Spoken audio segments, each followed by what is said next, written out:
If you've listened to any of the other podcasts in our small community, you've probably heard Mike on dozens of episodes showing us what it means to be a great trivia player. Currently, he's having a very tough battle with cancer, and all four of us would like to throw our support behind him and his fight. Yeah, that's right. Mike was one of the first people that we met, the first Geek Bowl that we went to. He was an early supporter of ours, and like you said, a great guy to hang out with, and we wish him the best.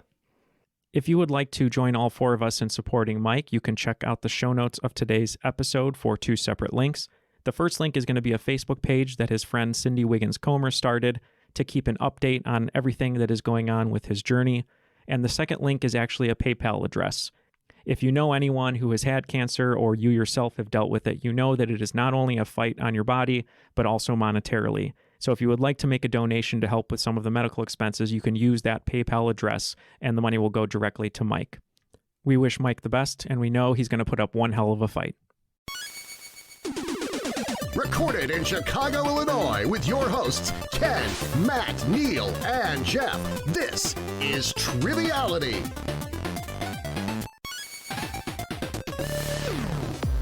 Hello and welcome to Triviality, the game where lack of seriousness meets a little bit of knowledge. It's also the game where absence makes the heart grow fungus, I've been told. So I don't know how you guys feel about that. No one says that. I think I've said it one or two times. So I'm glad you've all stuck with us, and there's nothing to be absent from because this is our 200th consecutive game. Whoa. It's crazy. 200 consecutive full game, and I think we're maybe almost to 400 total releases, something like that. It's crazy. Still haven't missed a week either. We almost had a stumbling block, but we were covered. We were covered. Couple close calls. That's right. Yeah, we've never missed a week. I think we've said it before. We're the Cal Ripken of podcasting. So this episode is a clip show, right? That's what we're gonna do. Yes, we're going classic Simpsons clip show. Do you know how long it would take me to edit a clip show? And Matt, you even said we're not really going to celebrate until 211 episodes. Why is that? That is when we will pass the great show of Everyone Loves Raymond. That's the next milestone I think that we're shooting for. 211. And then we just passed Becker, so I think that's the next big one. Wait, Becker was on that long? No, it wasn't. I don't know. You, Becker. Nobody watched Becker. So as you all know by now, I've got Ken and Neal in the studio with me. Matt is coming to us via the wonderful interwebs from LA. But we also have a couple special guests with us, and I'll start with our Savage Superstar patron who's going to be playing with Matt today, Kevin Kuschel. How are you doing, Kevin? I'm doing great. How are you doing? Good. Why don't you tell us a little bit about yourself? Sure. I'm a high school teacher. I teach business ed, and I live in St. Louis, Missouri. I've been listening to the podcast pretty much since it started, and I'm really excited to be on today. Really Wonderful. Looking forward to it. Thanks for joining us. We're looking forward to having you as well. You've been in the crop for quite a while, so we're glad we could finally put this together. And it was a pleasure meeting Kevin in person at Geek Bowl. So Oh yeah. Yeah, Geek Bowl in Vegas. Yeah, we had a fun time there. Yes, we did. I think that's Matt saying that he didn't lose all of his money. So No, that good time stays in Vegas. I read all the cue cards, so I know. We don't talk about it. And you know him and you love him, especially if you are us in the studio. He's been with us several times on the show, joined us for Geek Bowl. It is Oakland 5 supporter, Joe Nguyen. How are you, Joe? Hey, folks. How's it going? I'm Welcome doing all right. back. In Brooklyn right now, having a little snowstorm. Not to timestamp it, but this is a nice little snowstorm we're having right here in the Northeast. Yeah. If you want to timestamp it, today is the day of the big game. The big game. Whatever that means. The big game. Trademark. So Joe, the big game we're about to play is what you mean, right? Absolutely. Joe, you've got some luscious locks over there. What else have you been up to since we've talked to you last? Yeah, besides not cutting my hair, just chilling up here in Brooklyn, being an attorney, doing a lot of writing, playing some FIFA, basic dude stuff. Does not cutting your hair count as an activity? Not cutting my hair. I think you're actively not doing it. Yeah. Joe's hair looks so nice and luscious. You almost are giving off like a Nightwing vibe. Are you fighting crime on the weekends? I cannot confirm nor deny my ability to fight crime at nights. All right, but before we get started, you know what we have to do. throw it to the rules guy. The rules of the game are simple. 20 questions split into 2 rounds worth 10 points apiece. At halftime, there'll be a special swing round designed by this week's host. After regulation, players will enter the final round with the points that they've accumulated and will have a chance to wager 0 to 30 points on 5 categorized questions. At the end of the game, someone will be named the cream of the crop. Cream will rise to the top. Oh, yeah.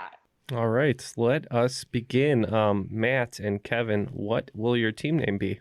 I'm going to let Kevin use his usual trivia name. Kevin, what do you usually go with? The team I'm a part of, we're fans of Arrested Development, and so we call ourselves the Hot Cops. And a lot of people do not get the reference, but we do, and we enjoy it. All right, the Hot Cops. And how about us, Jeff? Well, we also have been flashing on the lights so that people know what's going down. And we are also inspired by Arrested Development. We're going to be the Banana Stands. The Banana Stands, because we're fans of the Banana Stand. Awesome. And I'm going to sit out. I'm going to keep score. I tweaked my neck yesterday, and unfortunately, despite... Now you can't answer trivia questions. I can't answer trivia questions, and I can't keep Beyonce happy because I can't turn my head to the left. So yeah, I'm going to keep score today. Okay. Yeah. All right. I will say annyeong to both teams here. Annyeong. And start with question number 1. Meaning pick me up or cheer me up.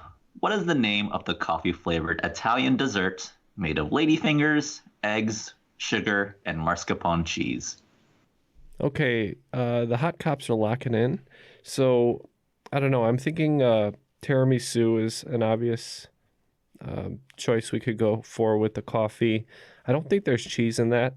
The ladyfingers lead me towards a trifle because of that Friends episode where she tries to make a trifle and she messes it up. But I don't know. I'm comfortable letting you lock in whatever you think.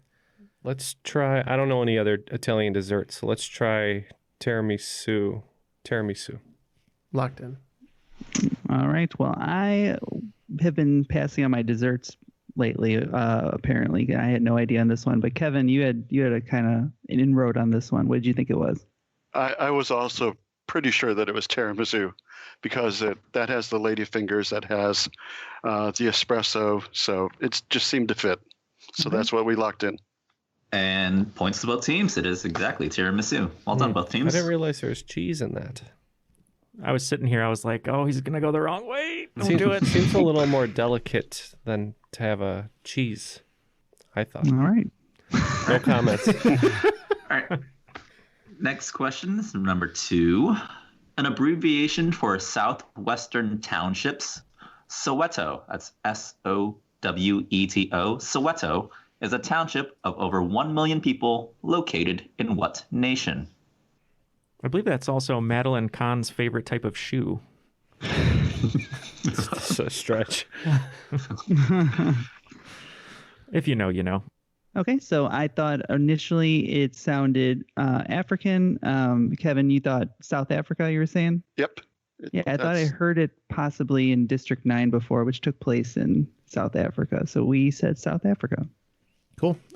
We didn't know if Joe was kind of playing with the concept of nation. When we think Southwest, we're thinking Southwestern United States, and we said Navajo Nation.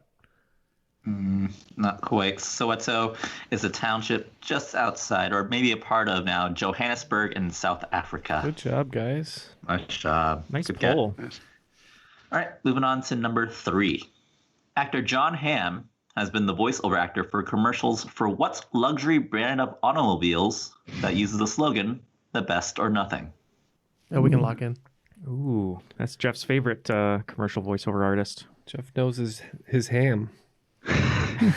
And his luxury automobiles. And his luxury automobiles.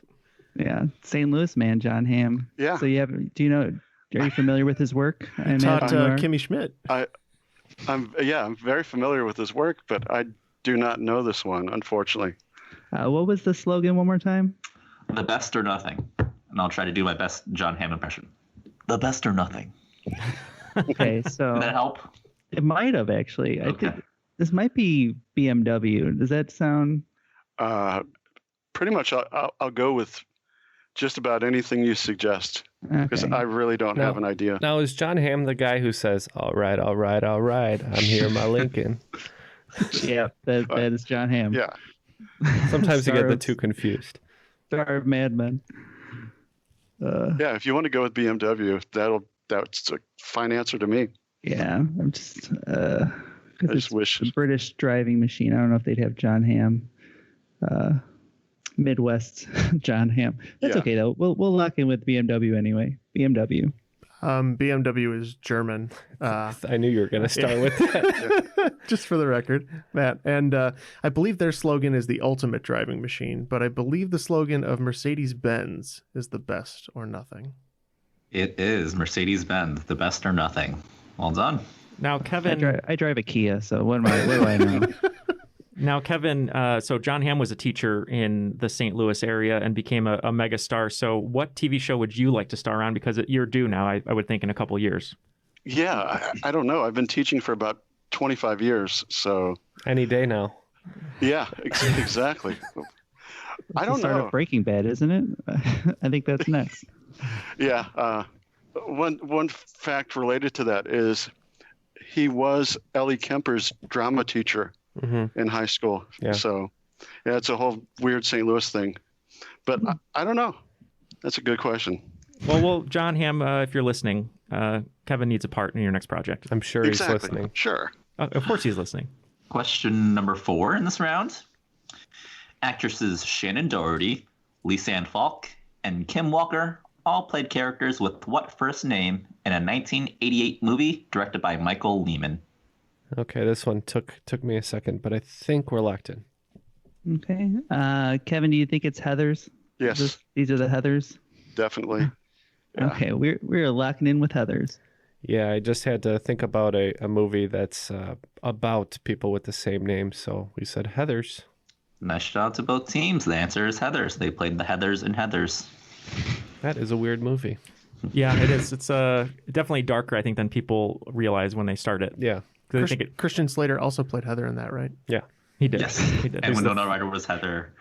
And I was watching it, and one weird part of it where Winona Ryder burns her hand on the cigarette lighter, and then Christian Slater grabs her hand to light his cigarette instead of the cigarette lighter itself. It's a weird movie. If you haven't It heard is an incredibly weird movie. the musical is very good. If you haven't heard the cast album of that, it's on Spotify. It's very good.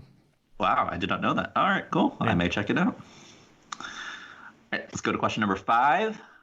While a yogi is a term that describes a practitioner of yoga, what slightly longer word specifically describes a female practitioner of yoga? So as you know, I'm a practitioner myself. Yes. Not very good, but that's, it's all about the practice in yoga. You don't worry about being good or being flexible. However, I don't think I've ever heard this word used. Really? Yeah. Oh boy. So we have no idea. We're throwing around some things. You said a yogas maybe, or I said yoganista, which is not right probably. Oh, I thought you were going to go for the Yu-Gi-Oh. Oh, no. Yeah, I mean maybe just yoganess, I guess, is not probably right, but I don't think we're gonna get anything closer. So you want to lock in with that? Sure. That sounds good. All right. And despite me being a practitioner, I have also no idea. So we are just going to take a quick corpse pose or shavasana, recenter ourselves, and tap out. All right, well, no points on this one. The correct answer is yogini. Oh. Yogini. Yogi, I believe, is non-gender specific, but yogini specifically describes a female practitioner of yoga. Yogini was the name of the magician at my 6th birthday party, I'm pretty sure. I think I was there. And actually, Matt, you told me about a yoga practitioner that was on like the 1927 Yankees. No, I did not. Yogini Berra? Yeah.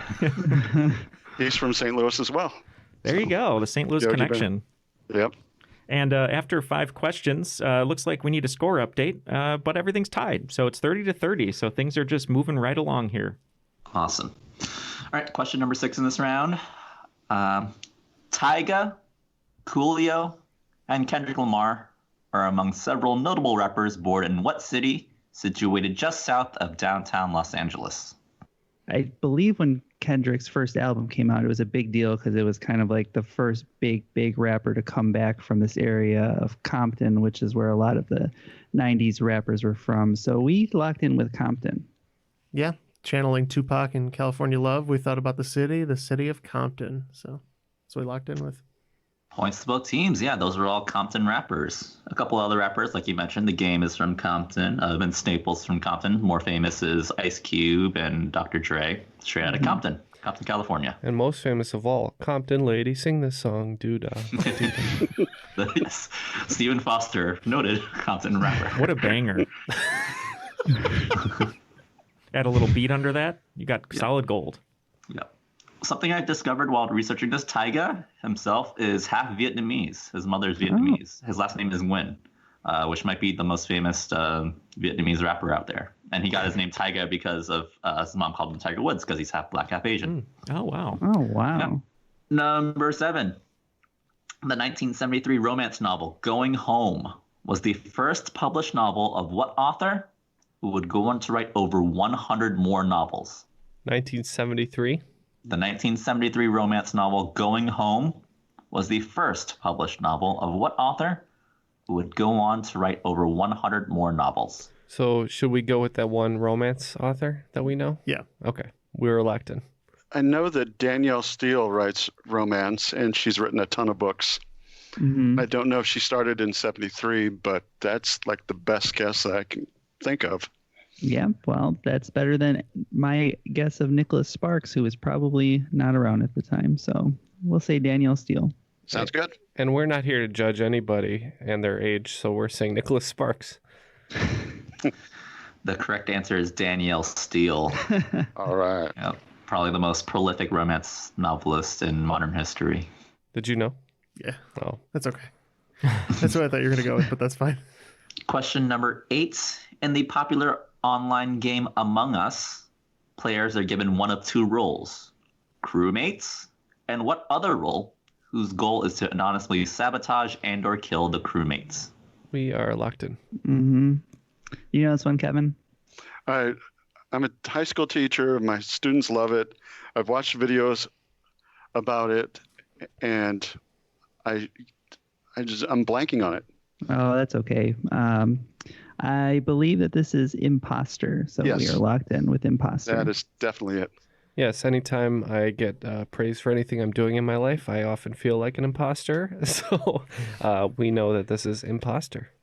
Yep, these are imposters. Those are the ones that try to sabotage the mission. So Good job. who plays this game? I know me and Neal have played together. Mm-hmm. Matt, I take it you've played. No? I've played it, yeah, but not regularly. So I am terrible at lying. So when I'm the imposter, I just have to play it cool. And make sure that the people are distracted by what other people are doing. But I'm a decent imposter, wouldn't you say? Yeah, I think you're a good imposter. Yeah, And Neal can just lie through his teeth. yeah, I like playing the heel. It's fun because I'll talk about someone being next to me that wasn't, and then I'll kill them. And then I'll say, "What happened? Someone killed him. What happened?" Yeah. Awesome. Let's move on to the next question. Number 9. What is the last name of the character Daphne, who was played by English actress Phoebe Dynevor on a television series that debuted in December 2020? This is like the perfect game for me, Joe. I wish I was playing.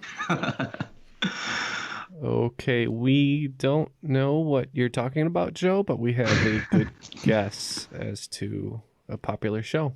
That might be somebody's last name, and that's why you didn't say it.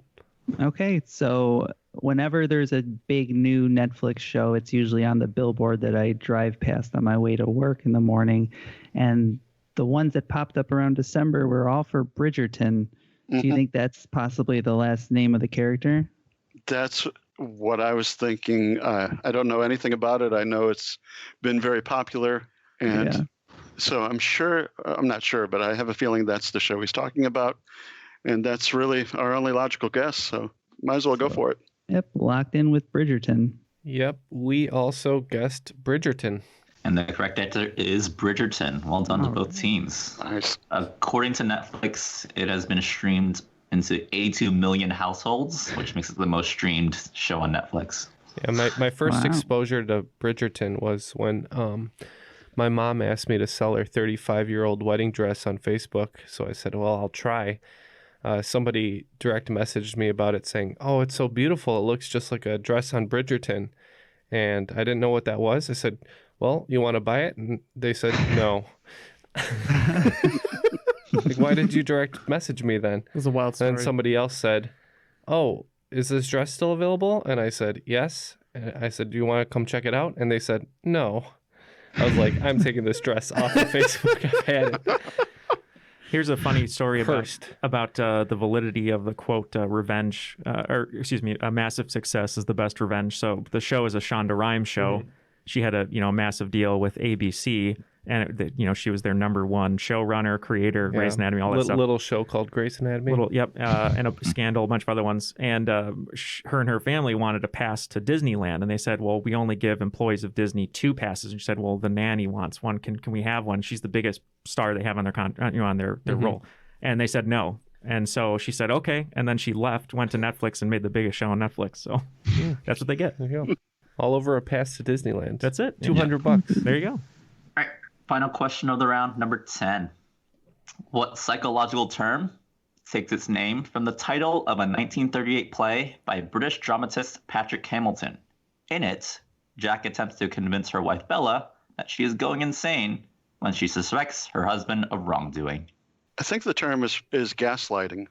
I wrote down gaslighting. I didn't think it was a psychological term, but that is definitely what the term means. Yeah, it's when you mess with somebody's mind, basically. And I know there was a movie where this was. I didn't know it started out as a play, but yeah, I really do think it's probably gaslighting. Okay, we'll lock in with gaslighting. So we're gonna lock in with gaslighting. Are you guys gonna give your answer or? Oh, I see what you're doing. What are you talking about? It took me way too long. What are you guys talking about? Give your answer already. We're not. I'm not indulging you, Ken. All right. I'm busy. What's the answer? Gaslighting. Yes, the play is called Gaslight. Well done. It has been adapted into 2 movies in 1940 and 1944. All right. Well, after an amazing first round here, we've had Heather's references, Bridgerton. If you have your spoons, make sure you're eating them seductively. But the scores as like a yogurt commercial. Oh, well, if you've seen Bridgerton, there's a lot that happens with a spoon. That's all I'll say. Okay. And I'll do it for you later. Our scores at the end of the first round are 70-70, so still tied. All right.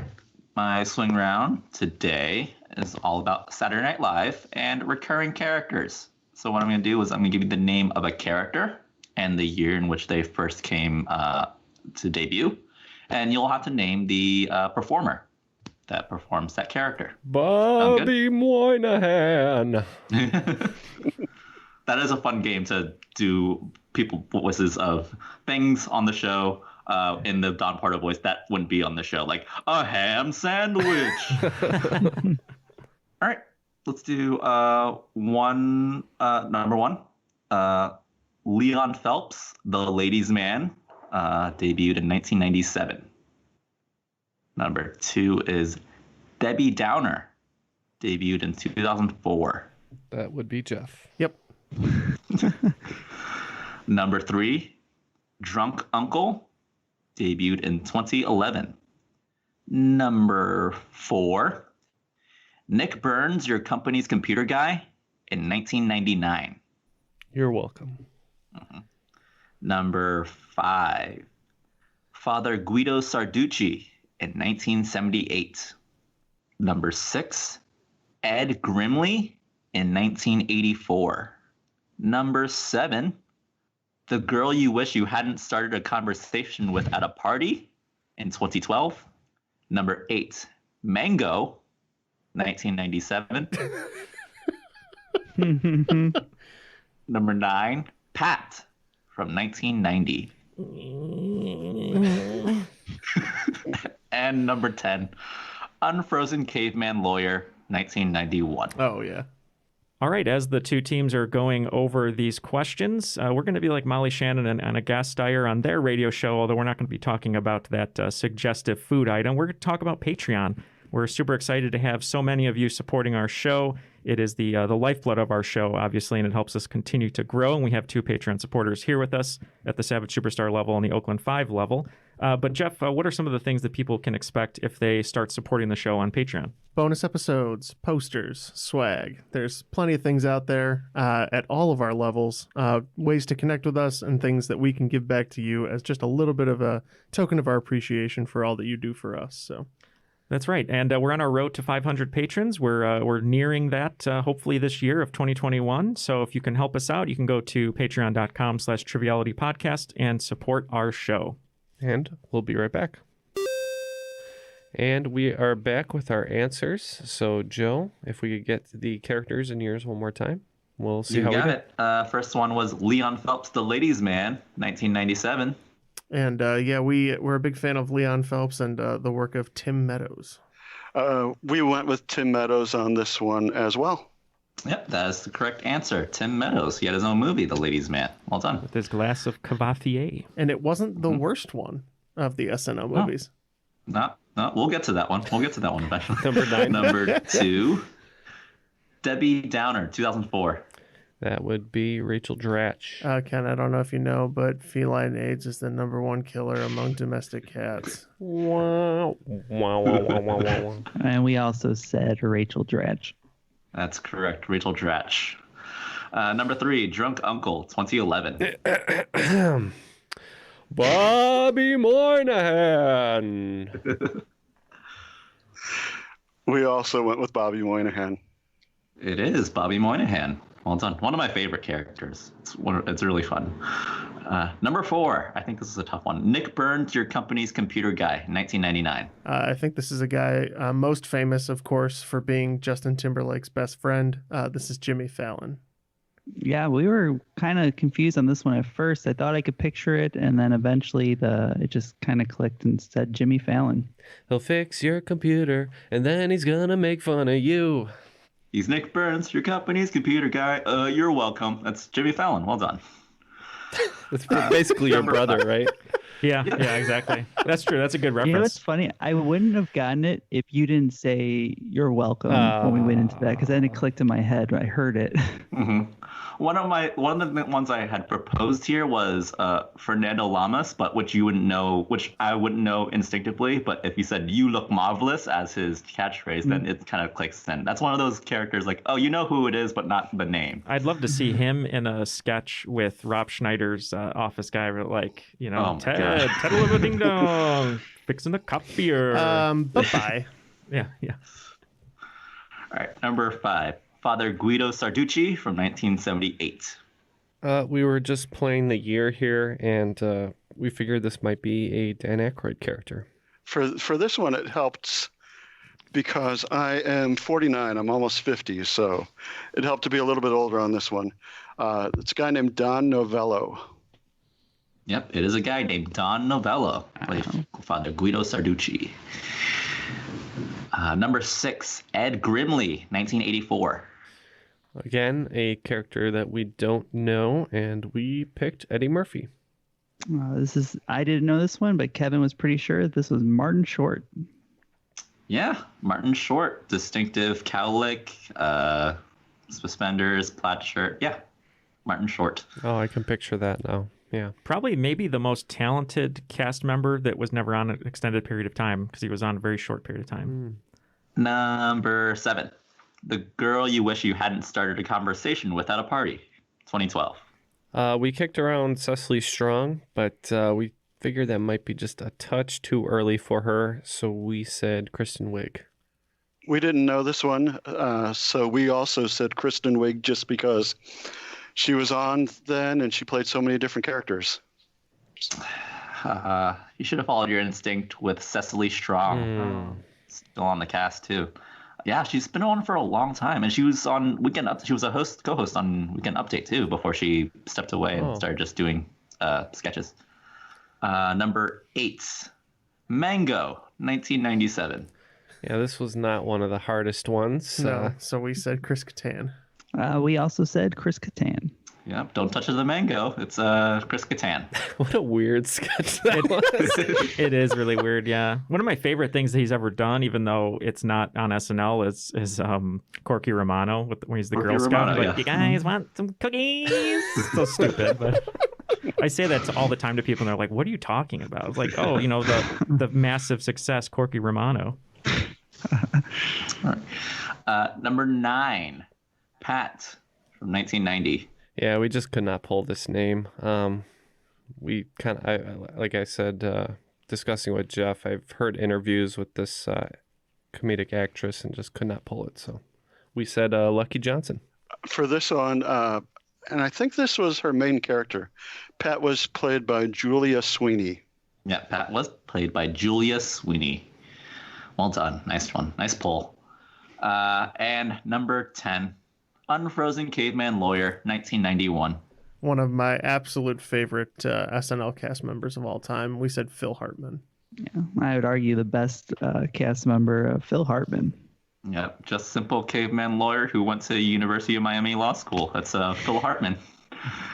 Well, looks like we got about 6 of these, and you guys only missed 1. So great job on that swing round there. Very good. Very well done. That was a very tough, couple of really tough ones, I would say. But yeah, awesome. Yeah, and compiling those points for the next round, it looks like Team Banana Stand is at 100 even, and Team Hot Cops with 115. All right, great. We'll jump into round number 2 then. Question number 1, we'll do a little math for you. In the classic board game Clue, players must correctly identify one murderer, one murder weapon, and the one room it occurred. There are a total of 6 different murder suspects, 6 different weapons, and 9 rooms, meaning that there are a total of how many different murder scenarios? Okay, we have done some quick math, and we are locked in. Actually, what Ken means is we counted every single scenario we could. So it's going to be a really long episode, guys. Yeah, the big game's over. we've been here. Congratulations to insert team name here. Yeah, the Denver Broncos.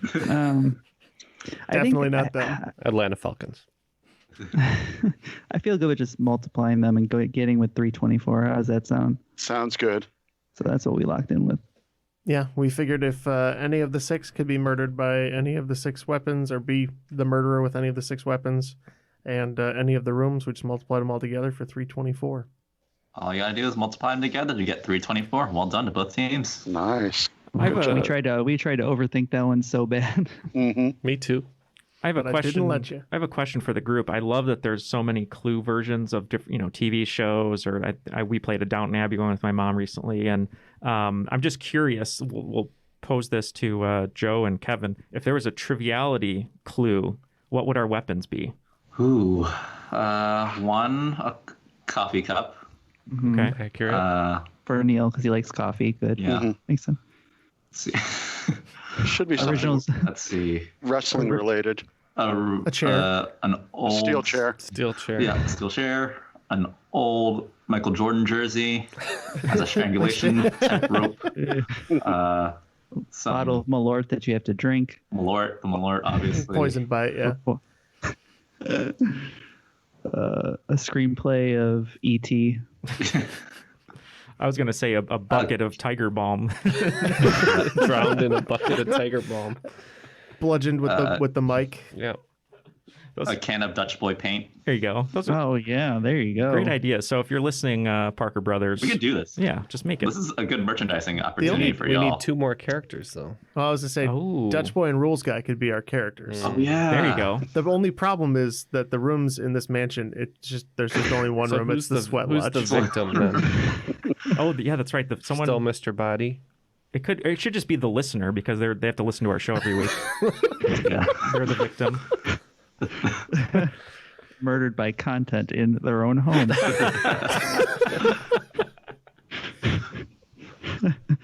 We can move on. All right.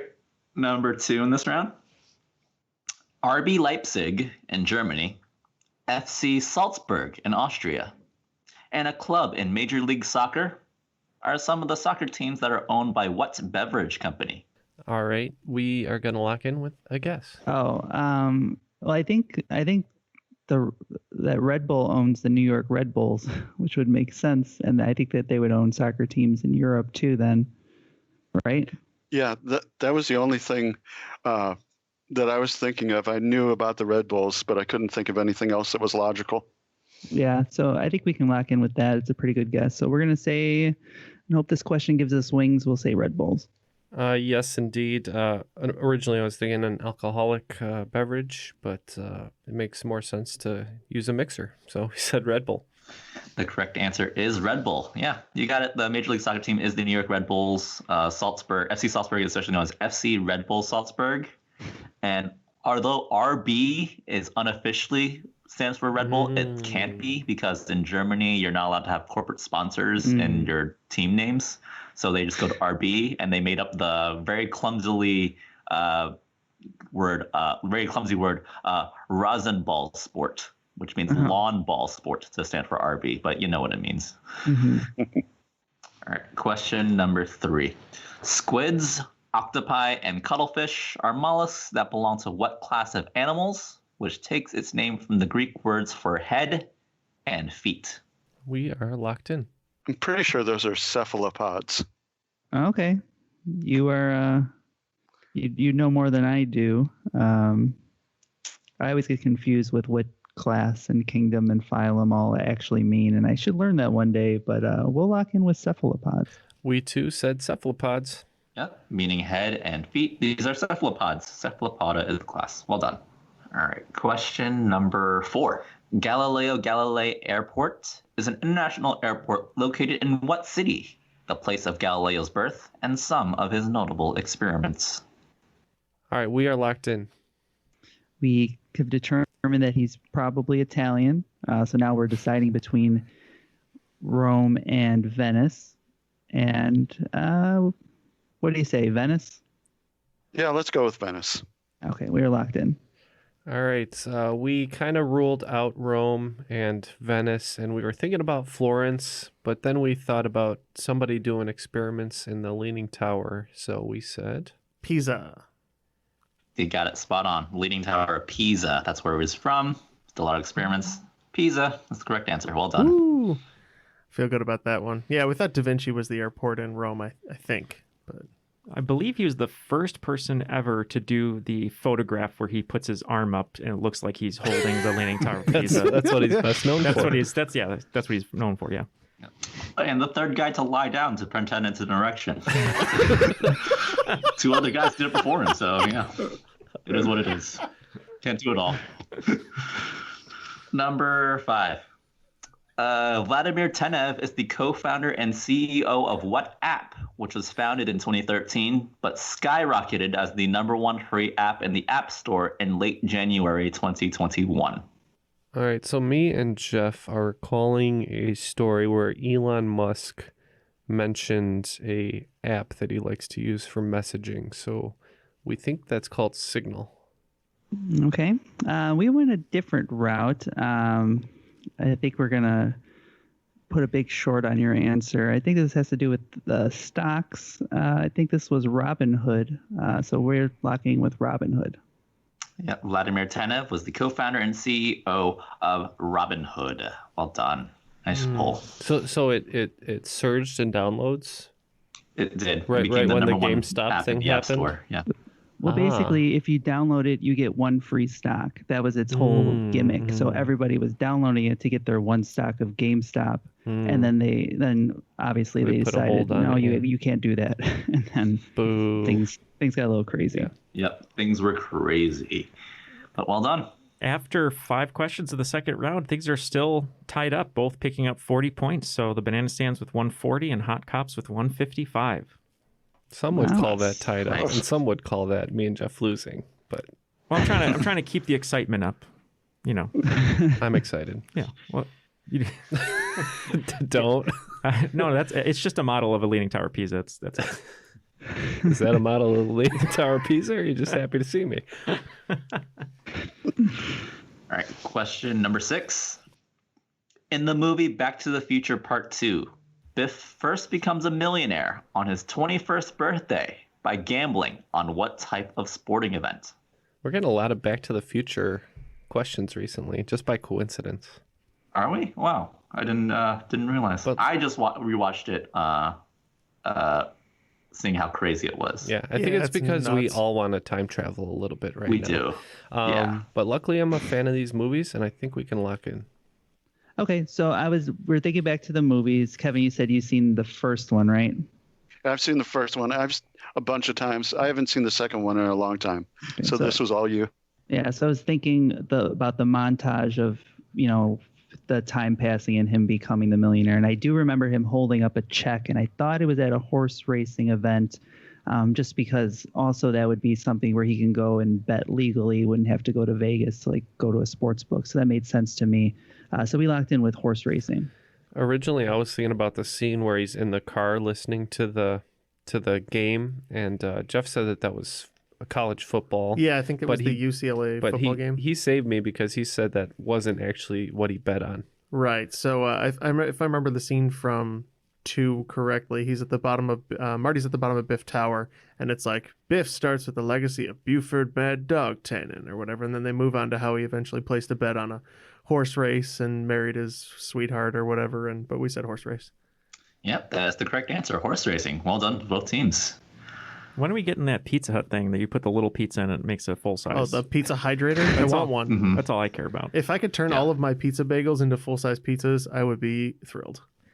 They made the self-lacing shoes, so we're getting there. It's just taking a lot longer than they expected. Matt, give me my Barbie hoverboard right now. And there's a ton of like Zoom basically in it, and video conferencing. So they were pretty early on that too. Hey, they did call the Cubs winning the World Series, so a year Yeah, off. they did. But All right, question number 7. Starring alongside Jennifer Aniston, what actress plays Bradley Jackson, a news reporter who replaces Steve Carell's character as a morning show co-host on the Apple TV series The Morning Show? I don't have Apple TV. Yeah, I haven't seen this. Got 20 other streaming services. So Shall we re-invoke the name of John Hamm? He'd make a good anchor. he would. He'd make a great female anchor. Oh, yeah. I missed that part. I mean, get him a good wig. I don't know. So Yeah, I don't know. I'm trying to remember any of the press I saw around this, but we'll say Christina Applegate. On an Apple show. Makes sense to me. Do you have any idea, Kevin? I've never even heard of the show. I've seen things about it. I had Apple TV Plus for about a week because I wanted to watch Ted Lasso. Oh, I heard that's good. It was really good. But I've never seen this show.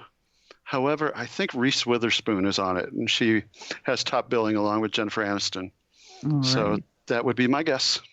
All right, we're going with Reese Witherspoon. She also played Rachel's sister on Friends. Oh, that's right. Yeah. Yeah, the correct answer is Reese Witherspoon. Similar to Kevin, I used my 1-week trial of Apple TV Plus on Ted Lasso, and I watched The Morning Show. Morning Show is fine. It's drama-y. It's fine. But I mean, I highly recommend Ted Lasso. And So just for that. Ted Lasso is our great. friend won't stop raving about it, quite frankly. Yep. That is true. It's a lot of gifts, and I really want to watch it. I just got the trial to watch Palmer, the Justin Timberlake movie, which was very good, directed by Fisher Stevens. But I'd like to see Ted Lasso. I mean, The only reason I would get Apple TV is because I want to see the director's cut of Midsummer. True to my character. Oh, yeah. isn't that like 4 hours? Oh, yeah. Is it? Okay. I don't think it's 4, but it's long. It's long, yeah. Now, does the director's cut come with someone who comes into your home while you're watching and gives you 2 hands to help you, push you to watch it, if you know what I mean? I think... Yeah, just a little encouragement. Encouragement. I think they also throw buckets of blood at you and, smell-o-vision, stuff like that. So The way it should be. Smell of it. All right, question number 8 in this round. Alberto Fujimori served as the president of what South American country from 1990 to 2000? His presidency was marred by corruption and human rights abuses, forcing him to flee the country and attempt to resign the presidency via fax message. Colombia had a lot of uncertainty and a lot of issues. So, I mean, Yeah, it's a and decent guess. and then in the 1990s, it was definitely like basically run by the cartels, so that would make sense. And then 2000 is when Bush came into charge. So I'm trying to think if we had like some kind of war fight or something with them, but I think we can lock in with Colombia. Sounds good. I know Colombia is a possibility, but yeah, I think the cartels had a lot of influence. I feel like I would have heard about that. Yeah, let's on a whim say Peru. The correct answer is Peru. Get out of Good here. job. Jeff. Wow. I happen to remember it. You did? Yep, it's Peru. Not many clues in that question. It's just a really, interesting story where Fujimori tried to resign the presidency through a fax machine. Congress said no, and they impeached him anyway. So what did you remember about that? I had heard about him when I was I think it was like a biographics video or something I was watching that like led me down a rabbit hole. So, Okay. Yeah. It made me think of the last time we were able to hang out, Matt, when I was in town for meetings, and I took you to one of my favorite restaurants, Mario's Peruvian in Los Angeles. And I miss it. But Oh, that's delicious. except we both had to take a nap afterwards, basically. That was a lot of food, that's for sure. All right. Question number 9. Well, music question for you. Name any one of the 3 rules regarding a breakup established in the chorus of the 2017 hit Dua Lipa song, New Rules. Name one of the 3 rules. Name any one of the 3 rules. You don't know? To the death. All right, we're going to say rule number... we don't know what number, but we're going to say... First rule of breakups we're gonna is say you don't talk about. don't look back. Don't look back. I like don't look back. The 3 it's of a breakup, is that what it is? Yes. Oh God. I know the name Dua Lipa. I don't do know too. if I'm familiar with the works of Dua Lipa. I know one of her songs, but not that one. Neil's like trying to contain himself right now. Yeah, Dua Lipa is one of my favorites. I'm a big fan of hers. Neil knows all the rules. Oh, I do. It's because it's songs about me. So I'd like to ask the rules guy if he's familiar with these at all. Probably The not. rules of the breakup are simple.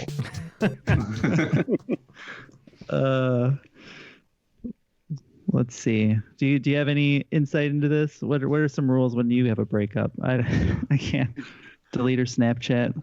Yeah. Right. I don't know. I wish I even had a good guess. Yeah, I would say No scrubs. No late night calls, I guess. We'll say that. Okay. Okay. Neil, do you want to help him out? yeah, Matt was a little close. You don't want to pick up the phone because he's probably drunk and alone. Oh no, I know the song. Yeah, and then you don't let him in, and then don't be his friend because you're gonna end up in his bed in the morning or something. along those lines. Same rules with vampires. Exactly. And if you're under him, you ain't getting over him. Well done. Yeah, 1, don't pick up the phone because he's only calling because he's drunk and alone. 2, don't let it in. You have to kick him out again. And 3, don't be his friend. I thought it was That's it. one cut a hole in the box.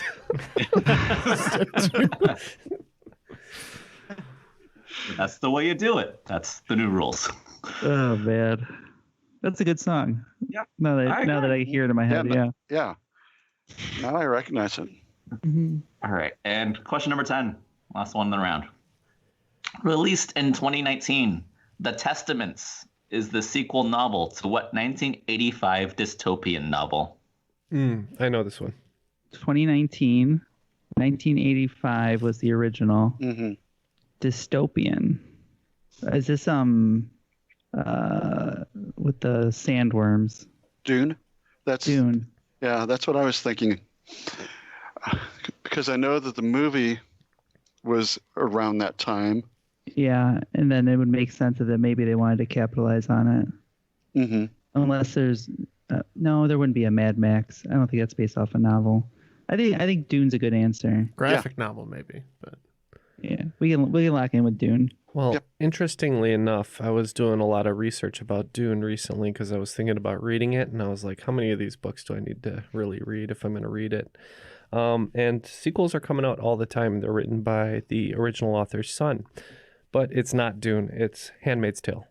And that's why Jeff is wearing that red robe today. I was wondering about that, but he knew. It is The Handmaid's Tale. Well done. Good call.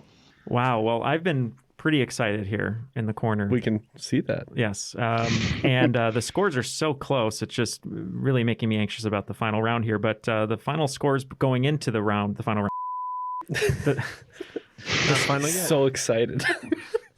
The scores It's after leaning. I would say the leading tower is really apt, turns out. the scores after regulation going into the final round are 170 for Banana Stand and 175 for the Hot Cops. Wow. So only 5 Wow. points. Wow. Oh, I love a close game. I love a high-scoring game, too. Y'all have been very good this game. Yes. So what are those categories that they can wager on, Joe? Here we go. The first one is Name the Year. Number 2 is Name the Country. Number 3, Name the Woman. Number 4, Name the Book. And number 5, you'll have to spell the answer. All right, we will consider our wagers, and while we do that, why don't you stop over at TeePublic and pick yourself up a t-shirt or a stylish mug to show off to your coworkers, or a sticker? I've been really holding out for those Triviality lunch boxes. But Yeah, well, now we need lunchboxes and a clue game, I guess. So we'll have to work on that. But yeah, you can go to TeePublic, type in Triviality, or just go to our website, trivialitypodcast.com, and click on merchandise, and you'll be right there. And with that shameless promotion, the wagers are locked in. All right, here's question number 1. Name the year. The 2013 play and recent film adaptation One Night in Miami takes place the night Cassius Clay won the heavyweight championship in February of what year? Sam Cooke would be killed that same year, and Malcolm X would be assassinated the following year. Number 2, name the country. King Stephen I currently appears on the banknote worth 10,000 forints. And I'll spell that for you, F-O-R-I-N-T-S, forints. The currency of what European country? Number 3, name the woman. In 2017, John C. Calhoun College on Yale's campus was renamed for what computer scientist and Navy Rear Admiral? Among her accomplishments was developing the origins of the programming language COBOL. Number 4, name the book. Barack Obama has published 4 books in his lifetime.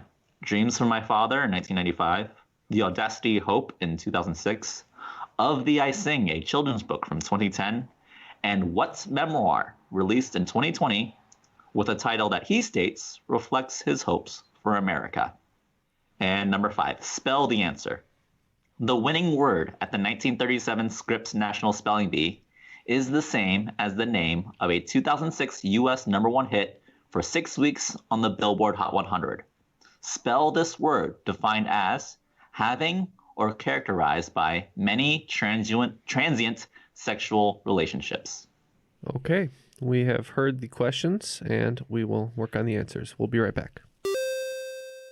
All the answers are now in. Joe, can we have the questions one more time, and we'll see how we did.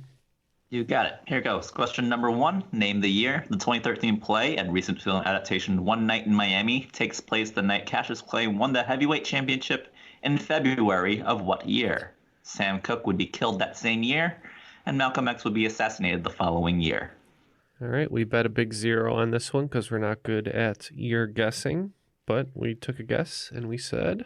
yeah, we thought it was 1965 for Malcolm X, so we guessed the year before to fit the clue. We said 64.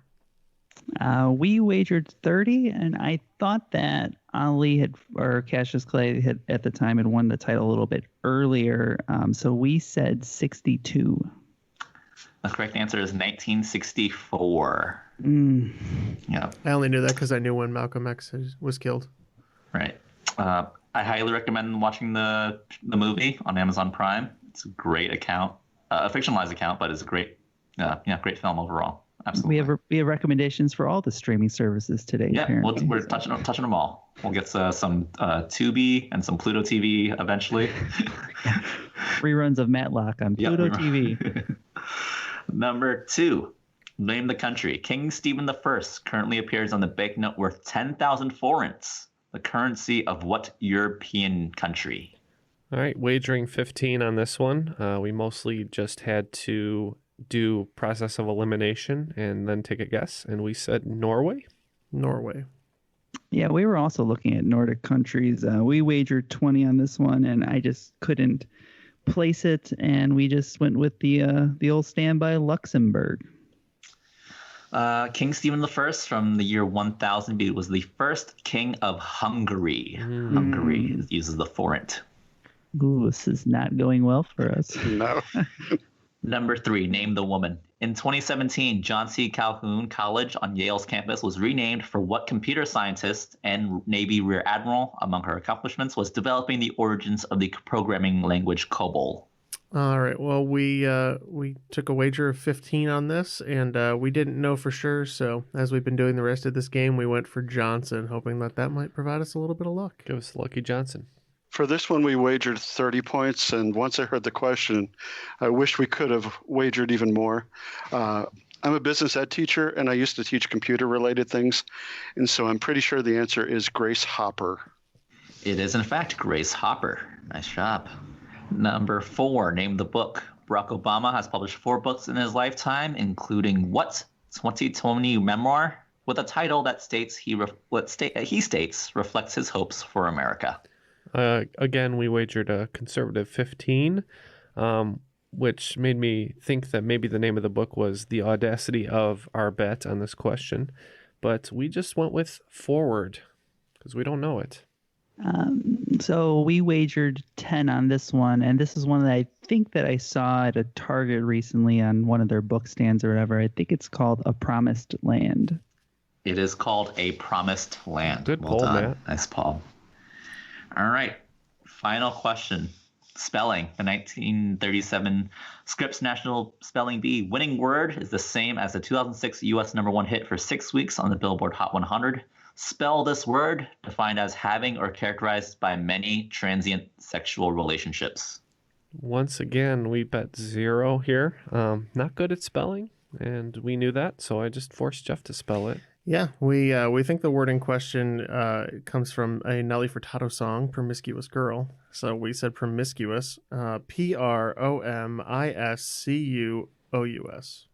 We went with 30 points on this one, and we also thought it was the same song, and we spelled it the same way, Promiscuous, promiscuous. That is the correct answer. Promiscuous is the same as the song by Nelly Furtado and the winning word at the 1937 Scripps National Spelling Bee. Nice job, both teams. Well, it looks like Team Banana Stand is going to end with 125 points, but today's cream of the crop, the Hot Cops, are finishing with 195. I am the cream. Well done. Well fought. Thank you. Good performance in the final there. We went 0 for 5.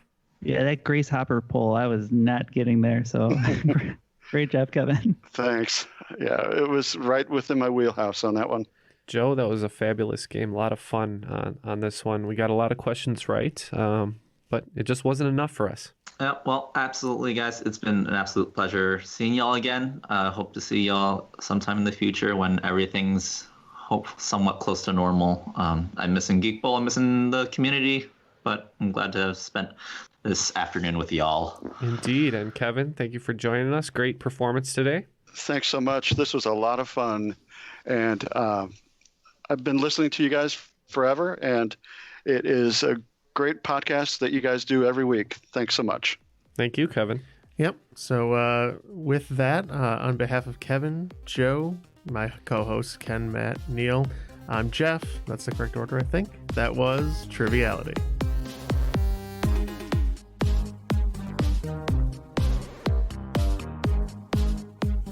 I have no cephalopod jokes. I was waiting for the I was trying to think Tarantino of one. reference. Oh, I have a very disturbing story, but I'll tell you afterwards because Nope. yeah, I mean it's about cephalopods, but we'll talk about it later because it does not need to be on air. That's for sure.